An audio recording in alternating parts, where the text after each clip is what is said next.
quero fazer uma leitura bíblica contigo, que ela está no livro de Números.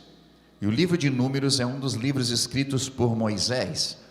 Moisés escreveu os primeiros 5 livros da Bíblia, também alguns salmos, e eles são chamados, esses primeiros 5 livros da Bíblia, de Pentateuco. E um desses livros é o livro de Números. No capítulo 14, nos versos 1 em diante, diz assim, Números capítulo 14, versículo 1 em diante: naquela noite toda a comunidade começou a chorar em alta voz. Todos os israelitas se queixaram contra Moisés e contra Arão, e toda a comunidade lhes disse: quem dera se nós tivéssemos morrido no Egito, ou no deserto. Porque o Senhor está nos trazendo para essa terra, só para nos deixar cair a espada? Nossas mulheres e nossos filhos serão tomados como despojo de guerra. Não seria melhor nós voltarmos para o Egito? E disseram uns aos outros: vamos escolher um novo chefe e vamos voltar para o Egito. Então Moisés e Arão prostraram-se com o rosto em terra, e diante de toda a assembleia dos israelitas, e Josué, o filho de Num, e Calebe, o filho de Jefoné, dentre os que haviam observado a terra, rasgaram as suas vestes, e disseram a toda a comunidade de Israel: a terra que percorremos em missão de reconhecimento é excelente. Se o Senhor se agradar de nós, Ele nos fará entrar nessa terra, onde mana leite e mel, e dará para nós. Somente não sejam rebeldes contra o Senhor, e não tenham medo do povo da terra, porque nós os devoraremos como se fossem pão. A proteção deles se foi, mas o Senhor está conosco. Não tenham medo deles. Amém? Não tenham medo deles. Esse texto está inserido em um momento histórico, e eu vou dar um resumo de segundos aqui para você. Povo de Deus, povo de Israel, preso no Egito, preso, escravo, sofrendo, clamam a Deus por libertação. Deus envia Moisés, e depois das 10 pragas, esse povo vai embora. Aí esse povo vai embora, murmura, reclama e vai. Até que ele chega na terra prometida, que é a terra que mana leite e mel, a terra próspera. Então se escolhe 12 espias, um de cada tribo, e esses 12 espiam a terra, olham a terra que Deus disse que era para eles. Quando eles olham a terra, há muitos gigantes na terra, gigantes, pessoas relativamente grandes, valentes de guerra. Então quando eles voltam trazendo notícia de que a terra realmente era boa, trazem cachos de uvas que precisavam ser carregados por 2 homens, então imagina o tamanho que era, né? Bons frutos, e eles dão todo um relato de que a terra é realmente tudo que Deus falou, porém há gigantes ali. E aí eles começam o relato, e esses gigantes, quando eles olhavam para nós, nós éramos como gafanhotos aos olhos deles, e eles vão esmagar a gente, eles vão matar a gente, eles vão acabar conosco. E 10 daqueles espias começaram a dar esse relato desesperado, e todo o povo, ao ouvir, se desesperou também, e eles tiveram medo, a ponto de falar isso: vamos voltar para o Egito, bem melhor a gente tivesse morrido já antes do que agora. Vamos escolher um chefe que nos leve de volta, ou seja, vamos abandonar essa liderança e vamos pegar outra liderança, e vamos voltar a ser escravo, que era bem melhor. Em termos assim, sabe, trocando em miúdos, é isso que eles estavam falando. E isso me fez pensar o que é o sentimento de medo. Medo do inesperado, medo do que há de vir, medo do desconhecido, medo. Talvez o primeiro sentimento ruim que pegou Adão e Eva, o primeiro casal nessa terra, tenha sido o medo. porque diz que quando eles pecaram, comeram do fruto proibido, e Deus estava chegando no jardim, Deus chama Adão, e ele se esconde. E quando Deus pergunta por que ele estava escondido, ele diz assim: é porque eu estava nu e eu tive medo. Eu me senti nu, eu percebi que eu estava nu, e eu tive medo de ti. O medo faz com que a gente se esconda, o medo faz com que a gente duvide, o medo faz com que a gente aumente o tamanho dos gigantes. Eu vinha para cá pensando nessa palavra, passei o dia pensando a respeito disso, e do quanto nós temos desafios diante de nós. Eu tenho desafios, você tem outros. Alguns nossos desafios são desafios em comum. Nós temos um desafio de irmos para um outro lugar, de ampliarmos, de chegarmos a uma nova casa, onde nós podemos ter melhores salas para as crianças, salas para os nossos ministérios. É um desafio comum. Dá medo, sim, em alguns aspectos, mas nós estamos pautados numa palavra. Há desafios que são pessoais seus, e que quando você compartilha com alguém, talvez até a pessoa fique com medo, e você também fique com medo. E eu gosto de dizer que isso faz parte de nós lidarmos com o que nós não sabemos. E a tendência maior do ser humano é acreditar no pior, ao invés do melhor. Não sei se você já viu, há vídeos que correm na internet, de uma pegadinha, que a pessoa está vindo numa rua, e ela é uma curva, ou seja, tu não consegue ver a frente, só vê uma curva. De repente, vem alguém correndo muito, alguém vem correndo com uma cara de desespero da curva, e quando essa pessoa vem correndo, ela não fala nada, ela não grita nada, ela não faz nada, ela só vem correndo. Cara, todo mundo que vem pela rua vai correndo na mesma direção dela, na hora. A pessoa está indo de boa, vendo o celular, outro conversando, daqui a pouco alguém vem correndo e passa por eles fazem só assim, ó, e sai correndo atrás. Mas ninguém sabe o que está vindo lá. Mas tu vê alguém correndo, o que vem na cabeça? Cara, é um boi brabo que se soltou aí, está vindo. É um arrastão, é alguma coisa, porque nós temos uma tendência em pensar o pior, porque nós não sabemos o que tem além da curva, o que nos espera depois da curva, o que acontece quando nós temos curvas no nosso caminho. E hoje, de uma maneira assim muito simples, eu gostaria de compartilhar isso com você, porque eu sinto em meu coração de que há muitas pessoas vivendo esse momento, que você vem no caminho, você está andando no caminho, você tem uma palavra, Deus te disse, vai por esse caminho, e não que o caminho se abre em várias direções, mas há uma curva. O caminho é o mesmo, mas ele curva, de maneira que você não sabe o que te espera depois. E quando nós enfrentamos isso, essa incerteza pega de tal forma, que às vezes nós pensamos em recuar no caminho, em parar na caminhada, em voltar atrás. Esse povo, eles tinham uma palavra que dizia: a terra que eu vou mandar vocês é boa, é de vocês a terra, ela manda leite e mel, entreguei para vocês, essa é a palavra do Senhor. Esse Deus, durante todo o caminho, proveu para eles livramento, água, carne, pão do céu, tudo. E quando eles chegam lá, alguém vem correndo da curva dizendo para eles: tem gigante. E eles esquecem tudo aquilo que Deus falou, e eles só lembram do relato de que tem gigante na terra.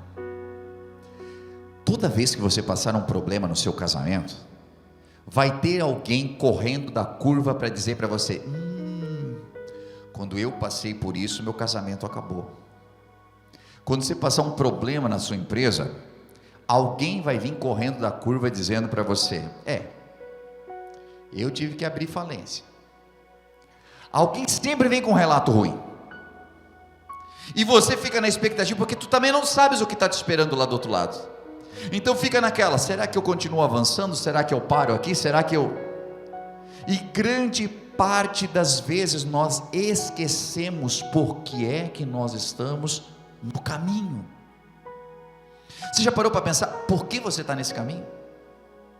Você já acertou com Deus, você está andando com o Senhor, você está fazendo as coisas da maneira correta, você está buscando a Deus, mas daqui a pouco você se deparou com uma curva e não sabe o que tem do outro lado, porque algo inesperado aconteceu, uma informação que você não imaginava, talvez, porque eles não estavam imaginando que ia ter gigantes na terra. Eles sabiam que a terra, Deus tinha dito que era deles, mas agora tem gigantes. Será que Deus esqueceu? Será que Deus... Agora deixa eu dizer uma coisa para ti: se Deus tivesse dito para eles assim, lá no Egito: vou tirar vocês daqui, porque o chicote está cantando nas costas de vocês, eu sei que não está fácil, estão matando os filhos de vocês, jogando no rio Nilo, mas eu vou tirar vocês daqui, para vocês atravessar um grande deserto, e quando vocês chegar lá, vai ter uns gigantes esperando por vocês, mas vocês vão lutar, e se vocês acreditar, vai dar certo, vocês vão ganhar a terra. Vai ter muita gente que diz assim: pois olha, até que nem dói tanto assim o chicote. Se Deus chega para Paulo e diz assim: Paulo, vou dizer uma coisa para ti, estou te chamando para o meu time, Paulo, mas tu vai sofrer, rapaz, é naufrágio, os teus irmãos vão te bater, os romanos vão te bater, os gregos vão te bater, você vai sair perseguido, vão te caluniar, você vai apanhar a ponto de quase morrer, e teus últimos dias vão ser numa cadeia, e olha que tu vai escrever um monte de livro a partir da cadeia, e ainda vão te degolar no final, Paulo, mas eu te amo tanto, vem para o meu time. Paulo ia dizer o quê? Pois é, eu vou dar uma pensada, e a gente volta a conversar, Senhor, estás com o meu currículo aí, estás com o meu contato, a gente volta a falar, e embora.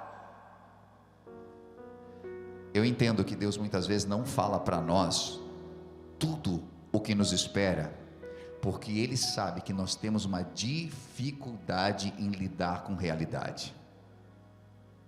Jesus disse: tem de bom ânimo, eu venci o mundo, mas no mundo, nesse mundo que eu venci, vocês vão ter aflições. Ele já deixou muito claro para nós, mas nós não sabemos que tipo de aflição é, porque se nós soubéssemos, pensa bem, agora, alguns segundos para você que está aqui ligado comigo aqui, sabe as situações que você já viveu, que você pensou: como é que eu consegui atravessar por isso? Sabe quando você diz assim: eu vou morrer, eu não aguento mais de dor, e não estou nem falando de dor física, às vezes dor na alma, sabe, de relacionamento quebrado, sabe, de traição, sabe, de amigos que te feriram de uma maneira que você não imaginava, sabe, do sonho de um casamento terminar no felizes para sempre, os dois velhinhos numa varanda, mas daqui a pouco, depois de 2, 3 anos ter terminado, sabe, dor, você não imaginava que ia conseguir passar, mas você passou, você viveu isso, você atravessou isso, você não imaginava que ia conseguir vencer a dor, quem sabe de um acidente que você venceu, porque parecia que você ia morrer, mas você está vivo, mas naquele momento a gente pensa: acabou para mim, mas você chegou até aqui, você não tinha noção do que iria acontecer, mas por não ter noção você enfrentou, e você venceu, e você chegou até aqui. Deus não nos fala a respeito dos gigantes, mas Ele nos fala algo: a terra é de vocês. Tem gigante? Pode ter monstro, pode ter gigante, pode ter dinossauro, pode o que for, o que tiver na terra vai ter que sair, porque se Deus disse que é tua a terra, você vai conseguir conquistar, você vai chegar lá, não importa, se Deus disse que você vai vencer, seu casamento vai vencer, que a sua empresa vai chegar lá, que você pessoalmente vai alcançar os teus sonhos. Eu não sei o que Deus falou contigo, se ministerialmente você vai chegar onde você sonha. Deus falou com você, tem empecilho, mas tem aquele cara lá que sempre me impede, tem aquela pessoa que sempre me bota para baixo, tem aquela pessoa que sempre está me caluniando. Não importa o tamanho do gigante, vai cair por terra e você vai alcançar o lugar que Deus disse que você ia alcançar. Essa curva é apenas o teste da sua fé. Quando então vem aqueles espias, 10 deles vêm com um relato: não tem para nós, acabou para nós, não tem jeito, é grande, os caras são grandes. 2 deles trazem um relato que eu li aqui para vocês: a terra que nós percorremos em missão de reconhecimento é excelente, ela é boa, gente. E aí tem uma palavra que é chave: se o Senhor se agradar de nós, Ele nos fará entrar nessa terra. Tudo está condicionado ao que Deus olha em você no momento da curva. Tudo está relacionado ao que Deus vê em você no momento em que está escuro, em que você está vindo com o carro e Deus diz: pode ir, está tranquilo. Alguém vem correndo de lá e diz: continua confiando, filha, continua confiando, vai dar certo, não tem nada assustador lá. Mas estão vindo gritando gigante. Quem disse que ia te colocar na terra? Foi o Senhor dos Exércitos. Continua avançando, você vai entrar na terra. Quem é que te falou para avançar? Quem é que te colocou neste caminho? Isso faz toda a diferença na vida do homem e da mulher. Quem te disse para ir? Sabe, quando a gente vai, alguém diz assim: pode ir lá, pode ir que está aberto, pode ir que estão atendendo, sei lá, e você entra numa repartição pública ou em algum lugar, e alguém olha para você assim: quem te mandou aqui? A gente já trava, né? Tu entra todo, alguém diz assim: o que o senhor está fazendo aqui? Quem enviou o senhor? Aí você entra, digamos, vamos colocar aqui a prefeitura, né? Vai dizer: não, é que o meu vizinho disse. Aí tu já percebeu que tu entrou num lugar que não devia entrar, num horário que não devia entrar. Mas se o prefeito disser: vai lá, entra lá, pede tal coisa, você vai entrando, meu irmão, até com o peito estufado aqui assim, ó, quem mandou foi o prefeito, mano. Pensando o quê? Alguém chega lá: quem mandou o senhor aqui? Quem mandou foi o prefeito. E quando diz que foi o prefeito que mandou, já vão: o que o senhor quer? O que você precisa? Porque quem mandou foi uma autoridade. Quando vier falar de gigante para vocês assim: quem me mandou aqui foi o Senhor dos Exércitos. Quem me mandou foi Ele. E se Ele mandou, pode ter gigante, vai cair por terra, não importa. Tudo tem a ver com quem te mandou. Tudo tem a ver com o caminho que você está trilhando. Tudo tem a ver com a fé que você emprega no momento em que eu não estou vendo o que está me esperando do outro lado desta curva. Eu não sei o que está me esperando lá. É um momento incerto? É. Coisas que nós não esperamos vão acontecer ainda na nossa jornada? Com certeza, gente. Mas talvez o que a gente precise começar a fazer é deixar de pintar monstros do outro lado da curva, é de imaginar o pior do outro lado. Meu Deus, o que vai ser agora? Porque, só para você ter uma noção do que eu estou falando, quando alguém chega para você ou manda apenas uma mensagem dizendo assim: preciso muito falar contigo,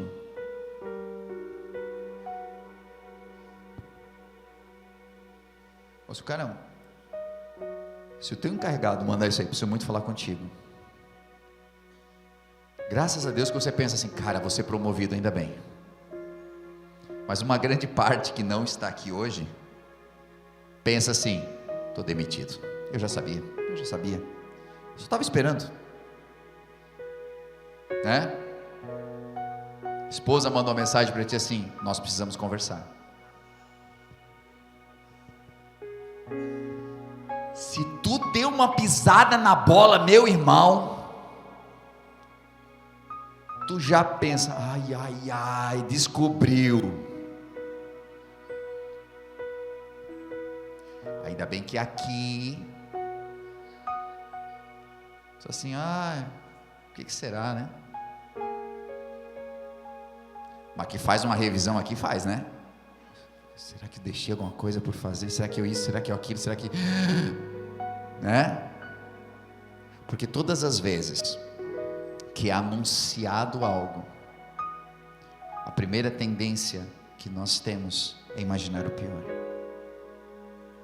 E como cristãos, o que Deus espera que nós tenhamos é uma fé tão inabalável dentro dos nossos corações. E eu digo isso porque notícias ruins acontecem. E eu digo isso porque alguns diagnósticos são ruins num primeiro momento, sim. Porque às vezes aparece uma mancha no corpo e não é câncer, é uma mancha de alguma outra coisa.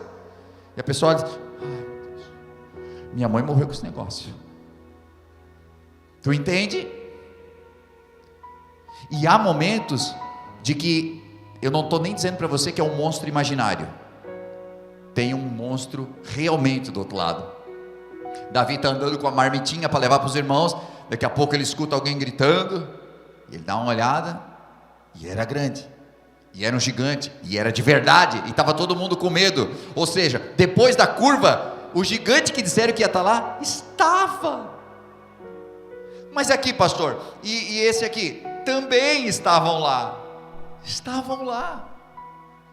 Mas aí o que determina a tua entrada naquilo que é bom, naquilo que é vitorioso, naquilo que é recompensa, é o quanto você acredita que o Deus que disse que você poderia, vai estar com você, até que você conclua, até que você chegue efetivamente. Esse povo aqui, eles preferiram desacreditar, e de uma maneira muito resumida, Deus deixou eles por 40 anos vagando pelo deserto, e Deus disse: ninguém que duvidou vai entrar na terra. E por 40 anos eles rondaram o deserto, aquela geração toda morreu, e quando voltaram para a mesma terra, para os mesmos gigantes, sabe quem estava vivo ainda? Esses dois espias, Josué e Caleb, estavam vivos, eles e suas famílias. E mesmo que tinha passado 40 anos, e a Bíblia vai nos dizer que Caleb tinha em torno de 86 anos agora, Josué deveria ter em torno de uns 60 e alguma coisa, e eles foram, enfrentaram os gigantes, e os gigantes foram derrotados por eles. Quando Caleb, uma das palavras que mais me impacta na Bíblia, é quando Caleb chega para Josué, que agora Josué, esse espia que disse: vamos que dá certo, ele agora era líder.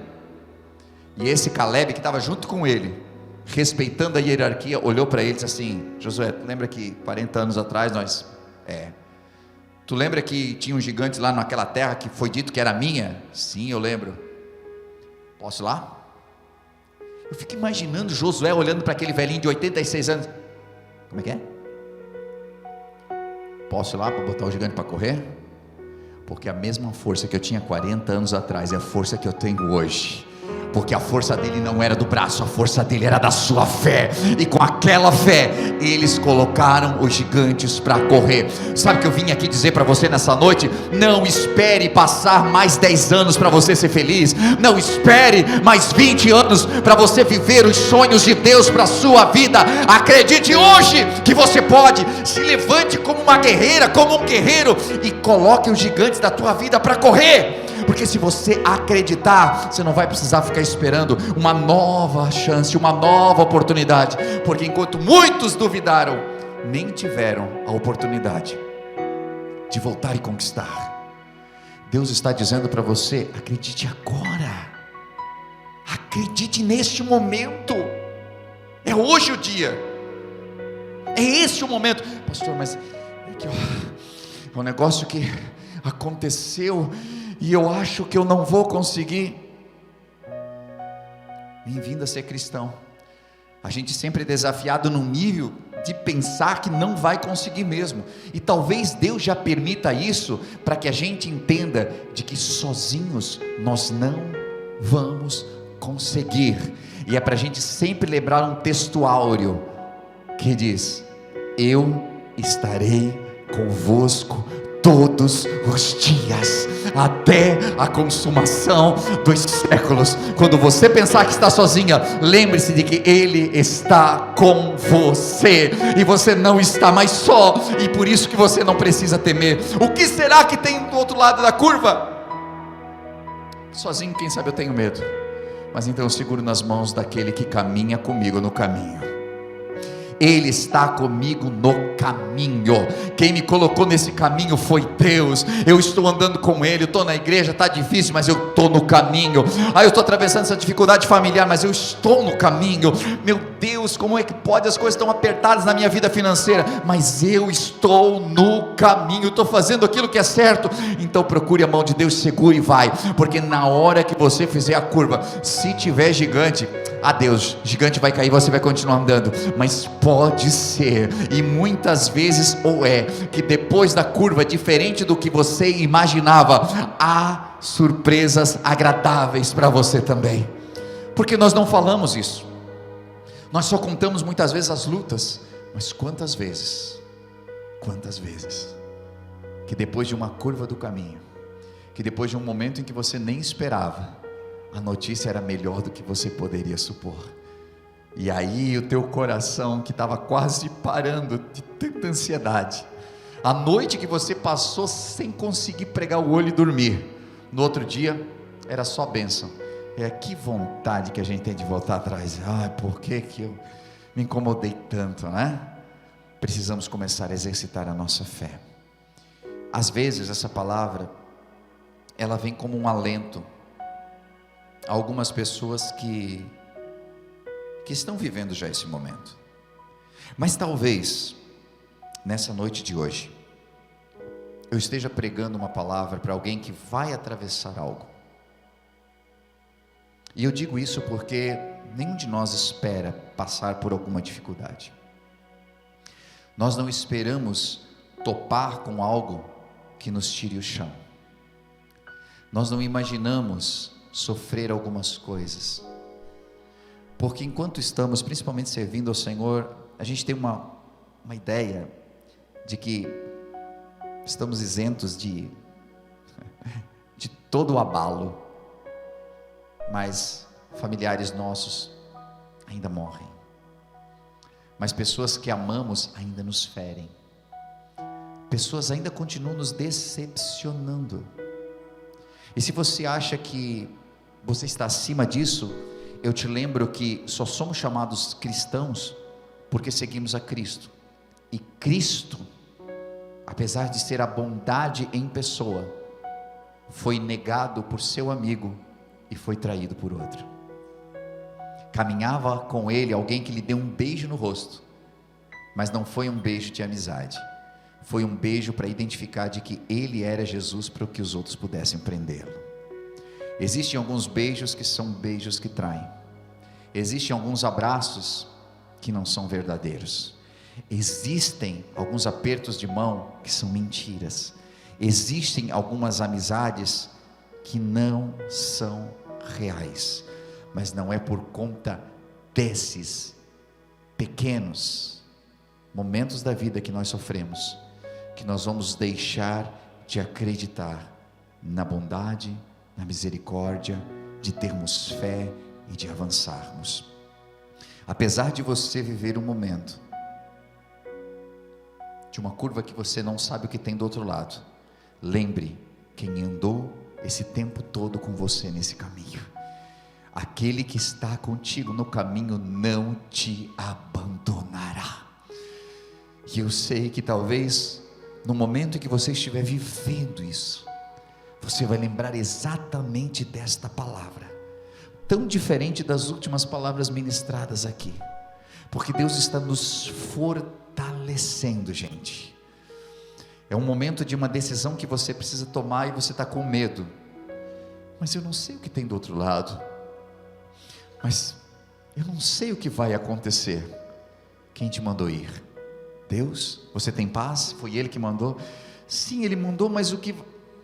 Avança, vai em frente, Ele é contigo.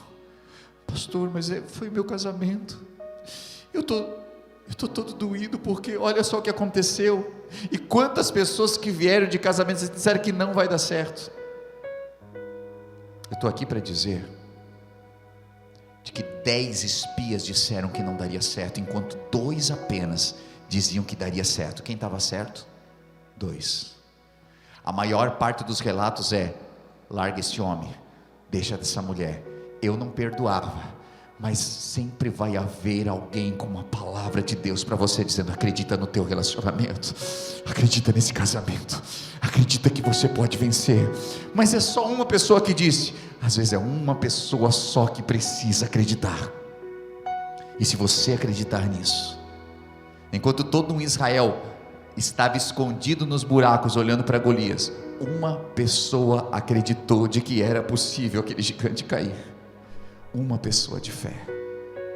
E a minha oração essa noite é que você seja essa pessoa de fé, que enquanto todos estão correndo para o lado contrário, você vai continuar avançando, porque sabe quem foi que te chamou, porque sabe quem foi que te alistou, porque sabe exatamente quem foi que te prometeu de que você ia conseguir entrar nessa terra.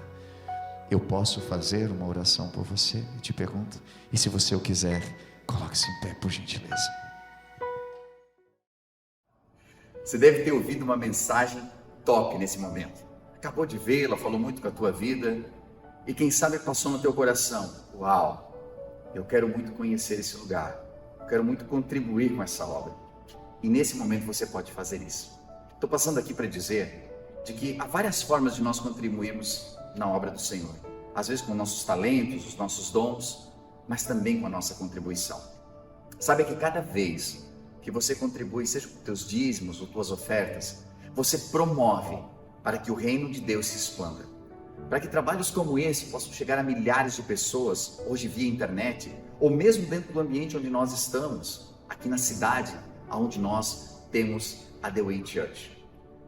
Hoje, pelas formas que você vê aí na sua tela, você pode contribuir, seja o seu Pix, transferências, depósitos. O mais importante é que esteja ligado ao seu coração. Nós vemos na Bíblia Sagrada que haviam pessoas que contribuíam com seus dízimos, outras com suas ofertas. Os dízimos muitas vezes ligados a algo que para mim fica mais fácil de planejar. 10% daquilo que eu ganho, eu invisto no reino de Deus. Mas outras pessoas do Novo Testamento já não se atinham mais a dízimos. Algumas delas vendiam tudo que tinham e entregavam. Outras dividiam o que tinham. E dessa forma elas sabiam de que parte dos seus ganhos poderia alcançar a muitos. Então, da maneira como você sentir em seu coração, seja por oferta, seja por dízimos, mas que você possa fazer com todo o seu coração essa contribuição. E saiba, dentro do seu coração, de que cada vez que você estende a mão para que a obra de Deus continue evoluindo, crescendo e se ampliando, as mãos de Deus se estendem sobre você também. Não como um ato de cobrança ou negociação, mas porque Deus é fiel e nunca fica devendo nada para ninguém. Por isso eu convido você a fazer parte desse ministério, dessa obra, com as suas contribuições. E isso fará com que a gente continue ajudando tantas famílias que cada semana são restauradas, que nos procuram em busca de algo que não encontraram em mais nenhum lugar, às vezes sem esperança. E essa esperança não é levada apenas por nós, mas é levada por você, através do seu amor. Então, convido você a fazer segundo aquilo que o Senhor colocar no seu coração de fazer, e com certeza abençoará a muitos.